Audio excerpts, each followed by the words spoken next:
After breaking off my engagement with Elio, we ran into each other in the obstetrics department of the hospital. He held her hand tightly, their gestures intimate. When she saw the pregnancy test report in my hand, her eyes turned red. Elio frowned, his expression cold and indifferent. "Get rid of it. Don't make things difficult for yourself." I glanced at him coldly. "It's not yours." Later, his voice was restrained. "Even if it's not mine, I'll take responsibility." But then, Oliver walked out of the bathroom, wrapped in a towel, his toned upper body bare. He strolled over leisurely. "Elio, are you really planning to claim both the wife and the child all by yourself?" Chapter 01. When Elio sent me a message calling off the engagement, I was busy overseeing the hotel decorations and finalizing details with the MC. "Freya is back. The engagement is cancelled." I stared at the message, my breath hitching for a second. I froze in place.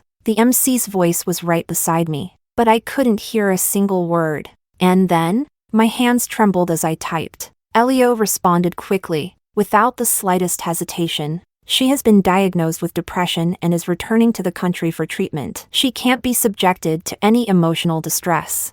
I recalled the message Freya had sent me the night before, taunting me, "As long as I want, you two will never get married in this lifetime." I had thought that, with both our families already informed, Elio wouldn't indulge Freya's whims this time. But once again, I underestimated how important she was to him. Suppressing my anger, my fingers flew across the screen. When will she recover? When can we finally get engaged? I had no intention of arguing with Elio about whether Freya was really sick. Even if I exposed her lies, in his eyes, I would still be the unreasonable one. He never replied. My message disappeared into the void. It felt like being doused with ice-cold water in the dead of winter. The chill seeped into my bones. He had grown accustomed to avoiding our problems. In his mind, I would calm down and return to him on my own. But this time, I was truly exhausted. Too tired to fight with Freya for his love anymore. Too drained to wait for his next wave of guilt and empty promises.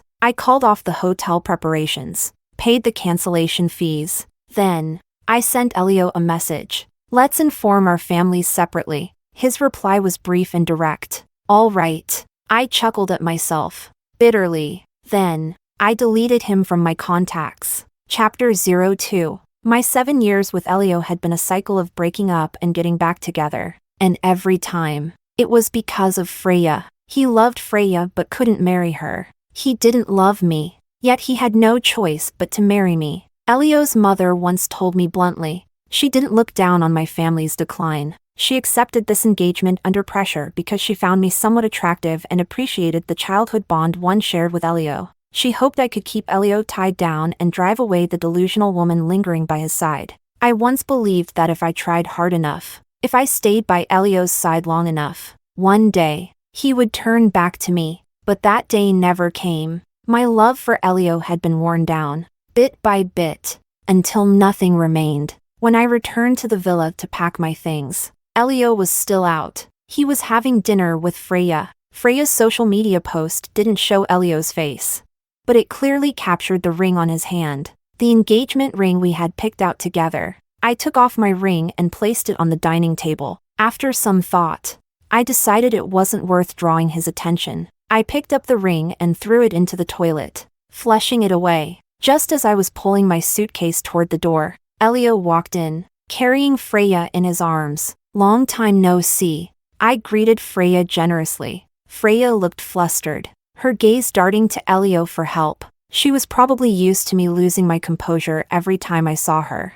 Used to me throwing a hysterical fit at the slightest provocation. Now, my calm demeanor had caught her off guard. Elio's gaze landed on my suitcase. Surprise flickered in his eyes for only a moment before his expression returned to normal. "That works. You moving out for a while will help Freya's recovery." Letting his fiancée move out of their home so his lover could recuperate. Elio spoke such shameless words as if they were perfectly reasonable. I had loved this despicable man for 7 years. I couldn't be bothered to argue with him. Without another word, I pulled my suitcase and walked out without looking back. Before I got too far, I heard Elio's voice. "Leave her be. She won't last long before coming back on her own." Freya pouted. You're not even going to comfort me when I'm upset. How could I bear to upset you? I swallowed down the nausea churning in my stomach and quickened my pace. I moved back into my own apartment. It was in a bustling commercial district. I liked lively places. Places full of life. Elio preferred quiet. He hated this apartment. He despised my neighbor even more, Oliver. Like him, Oliver was a rich kid born with a silver spoon in his mouth. Elio resented Oliver, perhaps because he envied Oliver's courage to fight for love, but lacked the same strength to sever ties with his family. Young Master Song was far crazier than Elio. The woman Oliver Song wanted to marry was a third-tier actress constantly surrounded by scandal since the day she entered the entertainment industry. The Song family would never allow an actress to become the wife of their heir. So, Oliver Song willingly gave up his inheritance, choosing love over his family, compared to Elio, who wanted both sides. I genuinely admired this devoted lover. That night, for the first time ever, Elio called me. You left some things behind. I don't want Freya to feel uncomfortable seeing them. Tell me where you moved. I'll bring them over. Still speaking in that high and mighty, condescending tone, I didn't even pause folding my clothes. Holding the phone between my shoulder and ear, I replied carelessly. Throw them away. I don't need any of it. Silence. All I could hear was his slow, heavy breathing. A few seconds later, Elio's voice turned cold with frustration. Cecilia, what exactly are you throwing a tantrum about? The engagement is only postponed once Freya stabilizes. I cut him off, unable to listen any longer. Sorry, Mr. Koo, but I'm busy. I ended the call and immediately blocked his number. Standing on the balcony, I let the night breeze brush against my face, watching the city lights twinkle below. Leaving Elio was much easier than I had imagined. The muffled sounds of indulgence drifted up from downstairs, breaking the silence. Out of reflex, I leaned over the railing and glanced down. The thick greenery on the lower balcony obscured most of the view. All I could see were a pair of fair hands gripping the railing and a head bobbing rhythmically. Oh, turns out Oliver and his actress girlfriend lived downstairs, and they seemed to be quite enthusiastic. Not interested in voyeurism, I turned back inside to continue unpacking. Then, there was a sudden knock at the door. When I opened it and saw who was standing outside, my brain short-circuited for a few seconds. Oliver was right here. Then who the hell was the one exercising downstairs?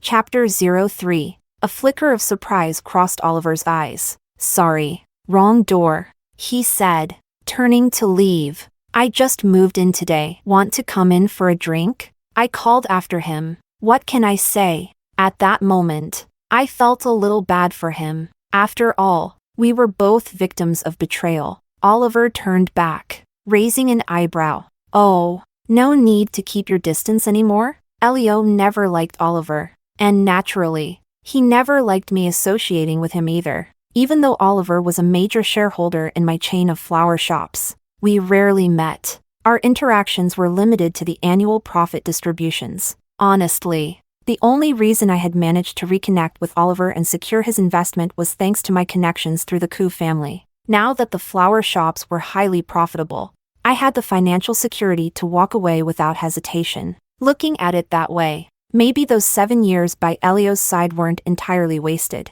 I shrugged. We broke up. Again? Oliver smirked, clearly amused. He stepped inside, slouching onto my couch, his long legs casually propped up on my coffee table. The poised, aloof young master I had first met was nowhere to be seen. I pulled a bottle of fine red wine from the cabinet. This time, it's a broken engagement. I handed him a glass, my tone indifferent. He swirled the wine, unable to suppress his grin. Wow, expensive stuff. Looks like you were really hurt this time. Need me to drink away your sorrows with you? If he hadn't knocked on the wrong door, he'd be hurting even more. I nodded. Very expensive. You gave it to me last year when you got drunk at the company party. It was a rare vintage. Back then, I couldn't bring it to Elio's villa, so I left it in my apartment. Now, it had found its way back to its rightful owner. Oliver's eyes flickered slightly before he downed the glass in one gulp.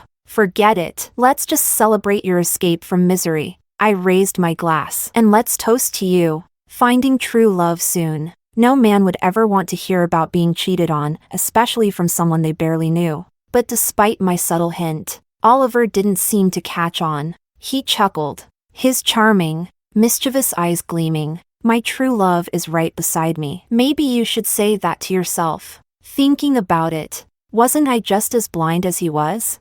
Oliver defied his family for the woman he loved. Meanwhile, my heart had been shattered into pieces by Elio. Drink after drink, the wine dulled my pain. Before I knew it, I was completely drunk, crying, laughing, cursing Elio, then cursing myself. Oliver pushed me away, teasing, "If the coup bastard finds out you're hugging another man, he'll probably cry and beg, but still won't want you back." Thinking about those 7 years, how I was always the one begging, always the one holding on, I let my drunkenness take over and poured out my grievances. This time, I don't want him anymore. Even if he kneels and begs, I won't look back. Really? Oliver's gaze was intense, but I was too intoxicated to notice. I only murmured, truer than the purest gold, somewhere between sleep and wakefulness. I felt a warm pressure on my lips. A tingling sensation trailed along my skin, igniting a fire inside me. Instinctively, I responded to that searing passion. By the time I fully regained consciousness, it was already midday. Every muscle in my body ached, as if I had been run over. Looking at the scattered clothes on the floor, then at the bare-chested man beside me, Oliver. His long lashes cast shadows over his cheeks, his breathing steady in deep sleep. Faint traces of my kisses still lingered on his well-defined chest. Memories of the night before flashed through my mind. My brain short-circuited. Did I just sleep with Oliver? No matter what his girlfriend had done last night, the fact remained that they hadn't officially broken up. And now, I had done the same thing as her. If word got out that I was a homewrecker, public opinion alone could drown me. Holding my breath, I carefully moved Oliver's arm from my waist. Like a thief, I tiptoed around, hastily putting on my clothes, grabbing my phone, and escaping from my own home. I didn't stop until I had sped all the way to my office, exhaling a long breath. Hopefully, Oliver would wake up and decide, like me, to forget last night's absurdity. "Cecilia, Mr. Koo is waiting for you in your office. He just threw a huge tantrum." My secretary looked uneasy, clearly having endured some of Elio's temper. I stepped into my office to find Elio leaning against my desk, arms crossed. Beside him was my suitcase. The moment he saw me, his face darkened. "Cecilia, you've got some nerve. You even dared to block my number? This is what you left behind. Once Freya gets better, you can move back in." I let out a dry laugh and replied, "We've already called off the wedding. Why keep each other's numbers? Do me a favor and block me too, Mr. Koo." Elio's expression froze for a moment before he grew impatient. "Quit your nonsense. I already told you, you'll never win against Freya. In my heart, she will always come first. If you want to secure your position as Mrs. Koo, then learn to behave." Chapter 04. I couldn't hold back and cut him off. "Mr. Koo, did I not make myself clear? We are no longer engaged. Who ranks first in your life has nothing to do with me anymore. Do you understand?" I enunciated the last question slowly, deliberately. For a moment, he was stunned. His gaze locked with mine, cold, indifferent, unfamiliar. For the first time, Elio lost his composure in front of me. His neck muscles tensed, veins bulging as he pointed at me, voice raised. "Cecilia, if this is your little game of playing hard to get, I'm not in the mood to entertain it. I'm giving you one last chance. Either cooperate and help Freya recover, and we get engaged after she's better, or don't ever show your face in front of me again." Without a word, I bent down to pick up the documents he had flung to the ground. "As long as you don't show up at my door acting like a lunatic, I promise we'll never meet again." He wasn't used to being ignored like this. He had been spoiled, accustomed to my patience, unable to handle my indifference. He stormed out, slamming the door behind him. His parting words were sharp, bitter. "Don't come crawling back like a desperate dog. I'm sick of watching you grovel." A sharp, stinging pain spread through my chest. Even if I no longer loved him, even after 7 years, It still hurt to have my sincerity trampled on like this. But I didn't have time to wallow in self-pity, because my phone was already blowing up with calls and messages from Oliver. Heartless woman, ate and ran. Is this how you treat your investors? Or was last night disappointing? 3 minutes. If you don't call me back, I'm coming to your office. My heart pounded as I stared at his texts. Panic surged through me. I shut off my phone in a hurry. Last night, I wasn't the one who initiated it. But I hadn't exactly resisted either. Oliver was fearless, reckless. He didn't care about consequences. I wasn't like him. My business had just taken off. I had too many ties to the Koo family. I couldn't afford to get tangled up in this mess. So, I ran. I booked the fastest flight to Paris. The visa I originally applied for was meant for my honeymoon with Elio. Now, it was just a convenient escape route. For over a month, I laid low in Paris. My days were spent wandering through flower shops, indulging in food, drowning in distractions. But every night, I scoured the internet for entertainment news from home.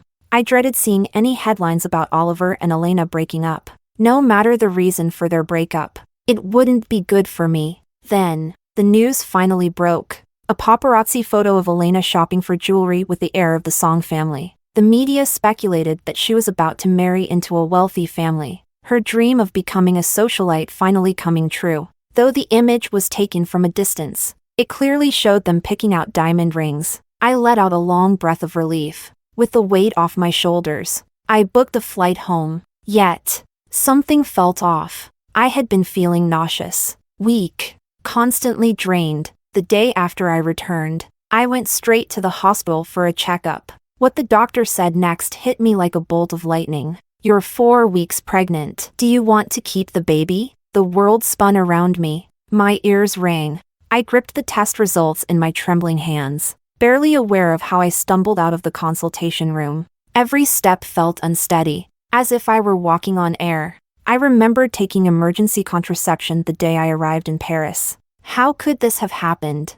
Cecilia? A familiar voice snapped me out of my daze. I turned around. Elio and Freya stood just a few steps away, fingers intertwined, looking inseparable. Freya beamed at me, her voice sweet, almost saccharine. Sister, are you feeling unwell? Why are you here at the hospital alone? I told Elio I could come by myself, but he insisted on accompanying me. Freya had always been like this, a soft voice, casual words laced with subtle manipulation, always stirring conflict. In the past, she could provoke me with just a few sentences, but now that I no longer loved Elio, she just sounded annoying. You're so fragile, maybe Elio should be helping you pee at home too. A single sentence shut her up instantly. Her eyes welled up with tears, her gaze fixated on the pregnancy test report in my hand. You're pregnant? Tears slipped down her pale cheeks, one by one. For a moment,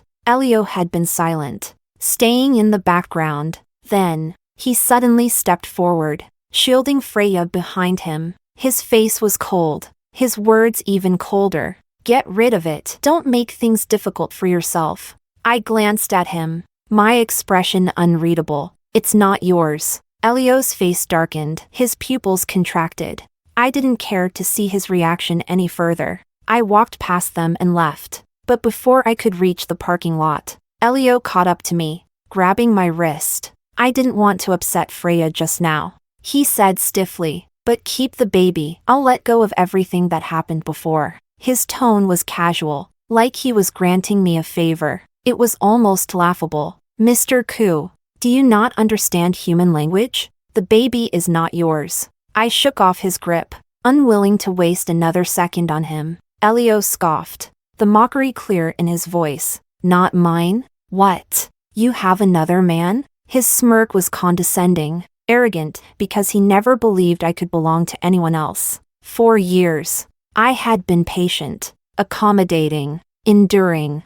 I was the reason for his confidence, his sense of superiority. But today, I was the one to shatter it. The baby is 4 weeks old. Do the math. Mr. Koo, does that timeline add up for you? I sneered, shoving the test report in his face. The moment he saw the dates, his expression froze. His smirk disappeared. In the next second, he snatched the paper and tore it into shreds. Fury twisted his features. Whose child is it? Cecilia. You actually dared to sleep with another man? When did this happen? How long have you been with him? Chapter 05. Elio was completely thrown off by the sudden betrayal. In the parking lot, he shouted. He raged, because in his eyes, I was someone who would never leave, a devoted simp, no matter how many times he tried to push me away, even though that night with Oliver happened after we had broken off our engagement. For him, it was an unforgivable betrayal, a deception that put the biggest cheating mark on him. Calmly, I replied, not for long, but long enough to make up for the 7 years I wasted on you. Now, I finally understand what it feels like to be truly loved. Physically, mentally, completely satisfied. Because I had once loved him, I knew exactly how to cut deep. I said those last 4 words with ease. A casual, relaxed tone. Elio's face drained of color in an instant. He had never looked so shaken in front of me before. He just stood there, frozen, even as I drove away. He didn't move. I watched his lonely figure fade in the rearview mirror. And yet, there was no satisfaction, no sadness either. Just a hollow emptiness. 7 years of emotions, completely severed. It was a strange feeling, but before I could process it, a sports car cut in front of me, forcing me to stop. Oliver stepped out. He walked straight toward me, his tall frame exuding dominance. Leaning down, he yanked open my driver's side door. His voice was low, firm. It's not his. Then that means it's mine, right? You ran off with the ball? Cecilia, you sure know how to play the game. He knew. My heart skipped a beat, trying to mask my guilt. I snapped. Have you been following me? Otherwise, how could he know about my conversation with Elio? Oliver smirked. I followed you for a whole month in Paris. You just never noticed. What? How did you even know I went to Paris? He let out a sigh, as if he were explaining something to a child. You had your secretary book the flight and hotel. I'm a major shareholder in your company. How hard do you think it is for me to track my CEO's itinerary? Then, his voice softened into something almost affectionate. I'm really starting to worry about our kid's intelligence. Our eyes met. His were warm, intense, pulling me in. This kind of chemistry, this kind of tension. Elio and I had never once shared it in 7 years. A loud honk shattered the moment. The drivers behind us were growing impatient. Are you moving or not? If you two want to get all lovey-dovey, take it home. Are we part of your little romance drama now? Embarrassed. My face burned. Move your car and talk it home. Oliver took my words and twisted them deliberately. All right, let's talk at home. He emphasized home in a way that sent my heart racing. I avoided his gaze, flustered. Before I could react, he leaned in and placed a quick kiss on my cheek. By the time I snapped out of it, he had already slipped back into his car. That little stunt left me completely rattled. I mindlessly followed his car all the way back to the apartment. But running wasn't an option anymore. I needed to sit down and have a real conversation with him. Once inside, I got straight to the point. This pregnancy was an accident. I have an appointment tomorrow too. A strong arm wrapped around my waist, pulling me into his chest. His breath was warm against my ear. I stiffened, my words stuck in my throat. How could you be so heartless? You avoided me for over a month, and now you want to get rid of our baby the moment you're back. I pushed him away, placing a firm hand against his chest to keep some distance between us. Only then could I think clearly. Mr. Song, I said, keeping my tone even, you were willing to cut ties with your family for Elena. I won't lie, I admired your love story, which is exactly why I can't let myself be the one who destroys it. This child is mine, and I have the right to decide whether to keep it. So, please, forget that night. Go have a happy life with Elena. Oliver's lips curved into a devilish smirk. He grabbed my hand and placed it over his abdomen. You can touch here instead. My abs are even more impressive. Even through the fabric, I could feel his heat, the firm ridges of his muscles. My ears burned. I tried to pull my hand back, but he held it firmly in place. Who told you I was marrying Elena? I blinked. But you two went ring shopping, Oliver scoffed. If I didn't put on a little show with Elena, would you have ever come back from Paris? My mind spun. Why would Elena help you stage that? Unless, did he know? Did he find out Elena cheated on him? Did they break up? His response made my jaw drop. Why wouldn't she? Elena and I have only ever been friends. What the hell? Chapter 06. Oliver called Elena right in front of me. The voice on the other end was sultry. Breathless, I didn't dare imagine what she was doing. Yet, for some reason, my mind betrayed me. Flashing back to that night, his warmth, his touch. Found your runaway wife yet? Elena teased. You have no idea how much that news story messed up my game with the younger guys. Oliver's voice was lazy, amused. Victory is within reach. Say hi to each other. Before I could react, he shoved the phone towards me. Somehow, I found myself greeting Elena. Cecilia, I've heard so much about you. Let's grab a drink sometime. I know some guys you'd love. Still dazed, I murmured. Sure. Oliver immediately ended the call. Then, with a smirk, he asked, holding onto my abs while thinking about other men? I jolted, snatching my hand away like I had been electrocuted. My heart pounded erratically, avoiding his intense gaze. I quickly moved to the couch. What was that about? Seeking a wife? I tried to steady my voice. My memory of Oliver was distant. We had barely interacted before. We had never dated, never even flirted. So where was this wife-seeking nonsense coming from? Oliver pulled up a chair and sat directly across from me. His eyes locked onto mine. You married me 18 years ago. Then you abandoned me and ran off with Elio. Now, isn't this just me searching for my lost wife? 18 years ago? That long ago. My mind traveled back to when I was still the pampered little princess of my family. Back then, Oliver had been mature beyond his years, nothing like the playful, reckless man before me now. Back then, Elio had never once looked down on me, and Oliver's so-called marriage? That was just 8-year-old me, playing house. After a fight with Elio, I had grabbed Oliver in a fit of childish revenge and declared him my new groom. But that same year, my father went bankrupt. We lost everything and had to move out of the wealthy district. I lost contact with both Elio and Oliver.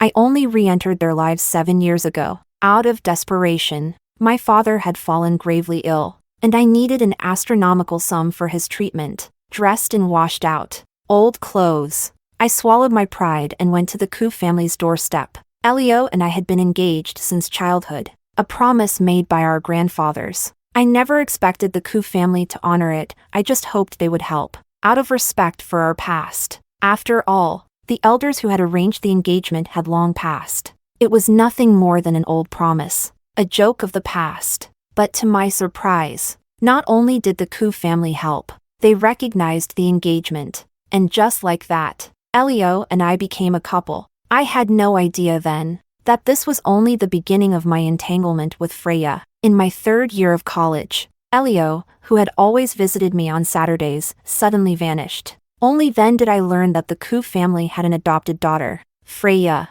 the orphan of Uncle Koo's first love. Despite Koo Madam's protests, her husband had insisted on taking her in, and according to Koo Madam, Freya was just like her mother, a frail, seductive homewrecker. Over the years, her words would prove true. Freya had been taken into the Koo family at 15, right at the age when first love blossoms. Elio, however, had no interest in romance back then. He treated her like a little sister, doting on her out of obligation. But Koo Madam had seen through her act. She sent Freya overseas before she could even graduate high school, and so began Freya's damsel in distress routine. She would call Elio, crying about how she was all alone, how the world was scary. She would claim men were stalking her, that she was being bullied by other international students. Each time, Elio would drop everything to comfort her. When I entered his life, she sensed the shift. Elio, being the fool that he was,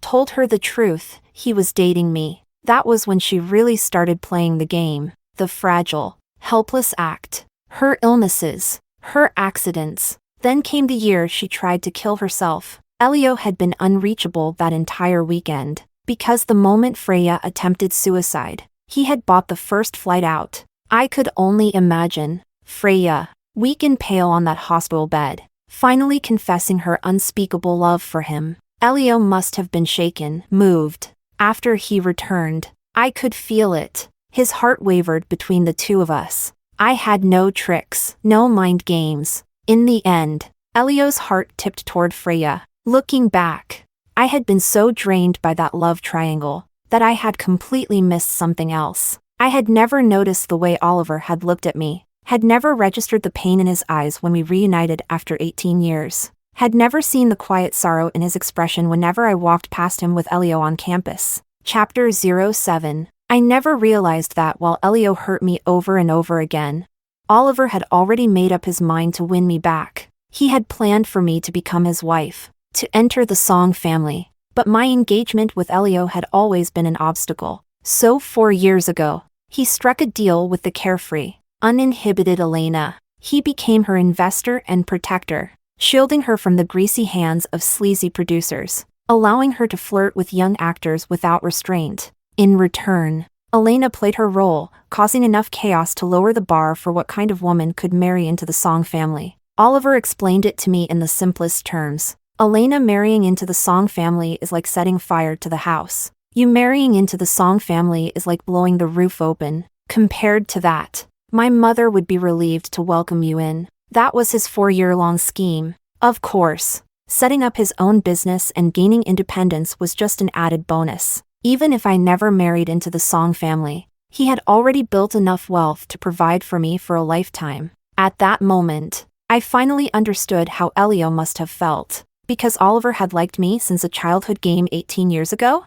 This man, this pure-hearted fool I secretly admired. I didn't understand it, but I was shocked. We were 8 years old. Oliver, isn't that way too early to fall in love? He corrected me seriously. You were 8. I was 10. I pulled my hand out of his grasp. And how were you so sure I would break up with Elio? Or that just because I left him, I'd choose you? His lips curved into a slow, knowing smile. Because I have confidence. After all, I worked very hard to make sure you were thoroughly satisfied, body and soul. He deliberately emphasized body and soul. Then, as if proving a point, he stood up and stretched, casually displaying his sculpted abs and chest. My face burned. My mind turned into mush. Unbidden, flashes of that night resurfaced, again and again. Oliver, just go home. I need time to think. I opened the door, pushing him out. The sheer amount of information today was too much. I needed space to process it. His hands froze mid-motion, as if he had been about to lift his shirt again. His deep, handsome eyes darkened, and for the first time, he looked genuinely hurt. Cecilia, if you don't want to let me stay, it must mean I'm not ripped enough yet. I'll go hit the gym. As he walked out, he paused, glancing at my stomach with uncharacteristic seriousness. Before he could speak, I cut him off. Give me 3 days to think. Don't contact me until then. Oliver was a man of his word. For 3 days, he didn't reach out, but he was everywhere. He flooded his social media with gym selfies, flexing his abs. He showed up at the supermarket downstairs, impeccably dressed, casually pushing a shopping cart past me at an excruciatingly slow pace. And suddenly, I understood why. Back in college, every single time I walked past the basketball court, Oliver would perfectly sink a three-pointer. Loving someone could be so vivid. I even began to think Oliver was definitely going to be a fun, amazing father. On the 3rd day, I went to the hospital. The moment I heard the baby's heartbeat, I had my answer. With my arms full of prenatal supplements, I drove back to my apartment, only to be blocked by Freya. Her hair was a mess. She was in slippers, disheveled and desperate. She ran up to my car, her voice shrill. Where is Elio? Where are you hiding him? I rolled down the window and asked coldly. Why would I hide trash I already threw away? Freya froze. Then, she lost it, screaming at me. Ever since that day at the hospital, Elio shut off his phone and disappeared. He's never treated me like this before. You're disgusting. Using a child to tie him down. Who do you think you're fooling? You think he really loves you? You were just a baby-making machine to him. Freya looked nothing like her usual sweet, delicate self. She was a full-blown, hysterical mess. I suddenly found it funny. So this was karma. For 7 years. Every single time she returned to the country, Elio would disappear for days, and whenever I went looking for him, she would smile at me and say, "Wow, Cecilia, coming to your rival's hotel looking for your man? You must be part turtle, you can really endure humiliation." I wondered, did she feel as humiliated now as I had back then? Freya had a million ways to manipulate Elio. Fake suicide attempts, dramatic threats, and now, she had depression as her trump card. Yet, nothing had worked. Elio still hadn't come back. I watched her quietly, letting her scream and cry. Then, when she finally paused for breath, I spoke. "Elio isn't with me. This child isn't his. I'm not like you, Freya. I don't interfere in other people's relationships, and I don't pick up discarded trash." Freya's face went deathly pale. She whispered, over and over again, "No, no, no way. Elio loves me. You must have lied about being pregnant with his baby. That's the only reason he abandoned me." I ignored her and drove off. She didn't matter anymore. By the time I got home, I wasn't upset. I wasn't shaken. I was excited. I dove straight into researching prenatal care. For the first time in years, my life felt alive. That night, I had a dream, a ridiculous, but beautiful dream. I was cradling my baby, standing beside Oliver, saying our vows. We got married. Our home was warm. Our child was happy. Then, knock, knock, knock. I groggily opened my door. Oliver leaned against the frame, striking a dramatic pose. He was shirtless. A towel hung low on his hips, showcasing his sculpted abs. In my dream, Oliver had been obsessed with showing off his abs, even cracking nuts and opening bottles with them. Half asleep, still lost in the dream, I blurted out, "Hubby, you're back." His entire body stiffened. His eyes darkened. Then, his voice shot up. "What did you just call me?" I snapped awake. The moment I realized what I just said, my face exploded with heat. I spent the entire night crafting dozens of excuses, ways to explain my slip-up, but Oliver refused to let go. Like a clingy koala, he latched onto me. In the end, I gave in. If he really could open a beer bottle with his abs, I would admit I did call him hubby. The next day, our apartment ran out of beer with bottle caps. Funny how love works. I spent 7 years with Elio and always felt a distance between us. Yet, after just 7 days with Oliver, we felt like we had been together forever. With him, I never worried about my appearance, never second-guessed my words. For the first time in my life, I was truly in love. Chapter 08. The morning Elio came to my apartment, Oliver and I were about to head out to get our marriage certificate. After only 10 days of not seeing him, he had lost a significant amount of weight. His suit hung loosely on his frame, his cheeks sunken, his normally neat hair now messy and unkempt. His eyes were red as he spoke in a hoarse voice. "Cecilia, I lost. I love you more than I ever realized. These past days, I haven't been able to sleep. Every time I close my eyes, all I see is you. So, Cecilia, let's forget about Freya. Forget about him, let's just start over." His eyes shone with deep, almost overflowing emotion. He reached out, trying to touch my face. I took a step back, avoiding him. For a moment, I was in disbelief. Had I not been clear enough? Or had Elio lost his memory? He knew I was carrying another man's child, yet he was still here begging me to come back. I thought I made myself very clear. "Mr. Koo," I said evenly, "this child is not yours." Elio's breathing turned heavy, his fists clenched. Then, in a voice thick with restraint, he said, "Even if it's not mine, I'll raise it as my own." I nearly thought I had misheard. Elio? The proud, arrogant Elio, willingly accepting another man's child? "Cecilia, I'm serious," he continued. "If you want to keep the child, I'll treat it like my own. If you don't, I'll go with you to the..." Before he could finish, He was interrupted. Mr. Koo, trying to claim both the wife and the child all for yourself? Oliver, dressed in nothing but a towel, he sauntered out of the bathroom, still damp from his shower. And then, as if declaring his ownership, he pulled me into his arms. Oliver? Elio's face was a mask of shock and disbelief. Oliver smirked, nodding as he drawled.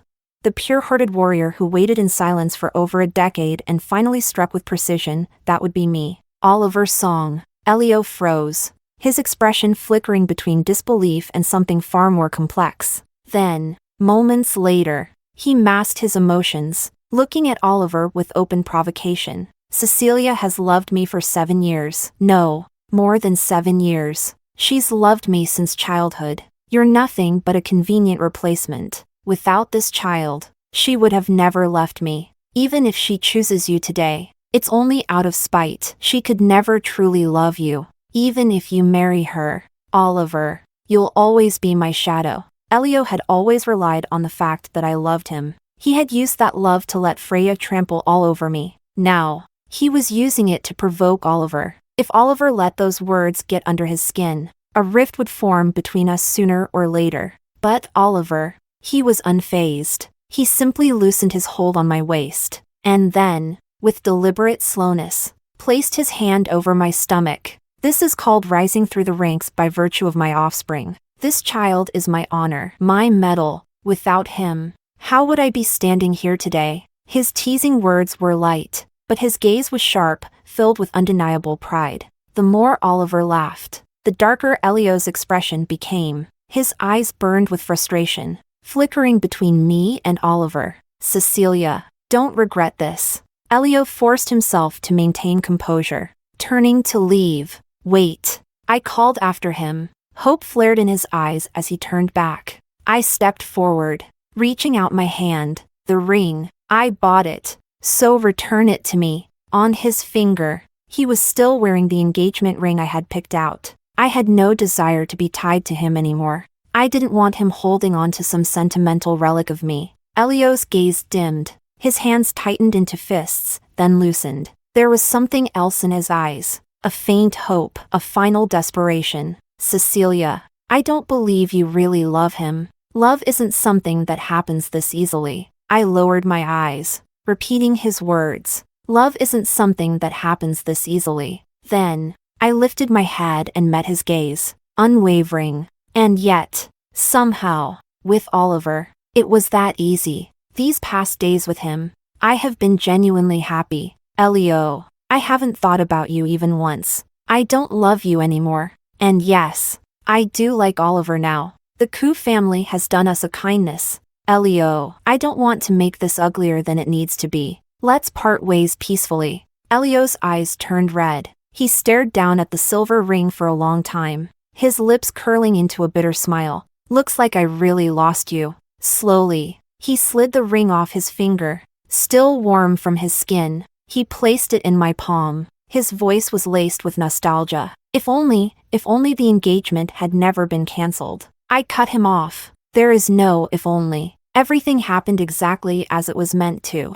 With that, I turned around, walking back into my home, leaving Elio with nothing but my back. Chapter 09. When I walked back into the room, I found Oliver grinning, completely unable to hide his amusement. I heard everything. He leaned against the doorframe, arms crossed, looking thoroughly entertained. So, you're choosing to marry me, and it's not just because of rising through the ranks by virtue of our child? I had no reason to keep hiding anymore. Stepping forward, I wrapped my arms around his neck, standing on my tiptoes. No, Anne.